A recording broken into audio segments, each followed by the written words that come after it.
भारत में हर समस्या की जड़ है वोट बैंक की राजनीति। और जब तक कुछ चीजों को ये वोट बैंक की राजनीति से ऊपर आप उठकर नहीं देखेंगे, तब तक इन समस्याओं का सॉल्यूशन नहीं हो सकता। कि आप एक तरफ विरोध करते रहें कि साहब ये घुसपैठ, अवैध घुसपैठ हो रही है, और दूसरे यहाँ के कुछ लोग, कुछ नेता, कुछ पार्टी उस घुसपैठ को कराने में सहयोगी बन रहे हैं।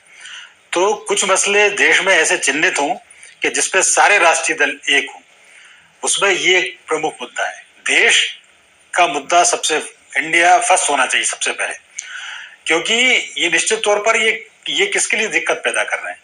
ये हो सकता है आपकी सरकार कुछ दिनों के लिए बनवा दे, लेकिन परमानेंट सरकार ये भी नहीं बनवा सकते। इसलिए आपको देश को पहले रखना ही पड़ेगा। और एक महत्वपूर्ण बात राघवन जी, आप ये देखिए, अभी एक हरदीप सिंह जी के ट्वीट की बड़ी जोर शोर से चर्चा करते हैं विपक्षी दल जी के साहब। उन्होंने एक ट्वीट किया था और उन्होंने रोहिंग्याओं की वकालत की। उसमें कहीं उन्होंने वकालत की बात नहीं की। उस ट्वीट में लिखा है कि इनका एक रजिस्टर हो और इनके चिन्हित करके रखा जाए, ताकि ये पता रहे कि ये रोहिंग्या है। ये थोड़ी किया कि अवैध रोहिंग्याओं को भारत में शरण दी जानी चाहिए। तो ये अंतर समझने पड़ेंगे इन चीजों को। और एक और चीज आप ये देखिए कि आप किसी को भी आके यहाँ रह रहा है, झारखंड में भी चुनाव हुआ, वहां तो इन रोहिंग्याओं के लिए मंच से घोषणाएं की गई कि हम आपको 400 रुपए में सिलेंडर दे देंगे, हम आपको नागरिकता तो देंगे ही देंगे, तमाम सुविधाएं आपको देंगे। तो कम से कम इतना नहीं होना चाहिए। कोई भी राजनीतिक दल हो, है देश का राजनीतिक दल, लेकिन इलीगल लोगों के लिए आप इतने समर्पित क्यों हैं? कम से कम आपके नजर में देश पहले होगा तो ये बात नहीं होगी। तो मेरा जो बार बार ये कहना है कि कुछ मुद्दों को देश के ऊपर रखना चाहिए, देश की सुरक्षा पर रखना चाहिए।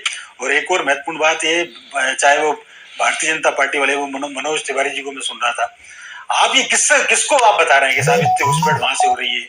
क्योंकि ये जिम्मेदारी अब आप ही की है, आपको तय करना पड़ेगा। भारत में जितने देश में जितनी भाजपा शासित सरकारें हैं, वो क्या कर रहे हैं? क्या उनकी जिम्मेदारी नहीं है? क्या उनको नहीं पता कि कौन कौन रोहिंग्या शरणार्थी मध्य प्रदेश में शरण लिए हुए हैं?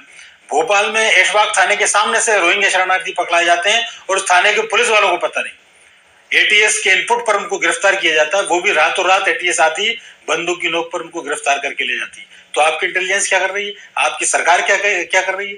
मध्य प्रदेश में भारतीय जनता पार्टी को 163 सीटें इस बात के लिए नहीं दी जनता ने। ये आपकी ये भी जिम्मेदारी है कि आप एक भोपाल का मैप, आप मध्य प्रदेश का मैप ये आप बनाएं और उसमें देखें कहाँ इलीगल मजारे बन रही है, कहाँ इलीगल मस्जिद बन रही है, कहाँ इनमें आने वाले लोग कहाँ से आ रहे हैं। ये किसकी जिम्मेदारी?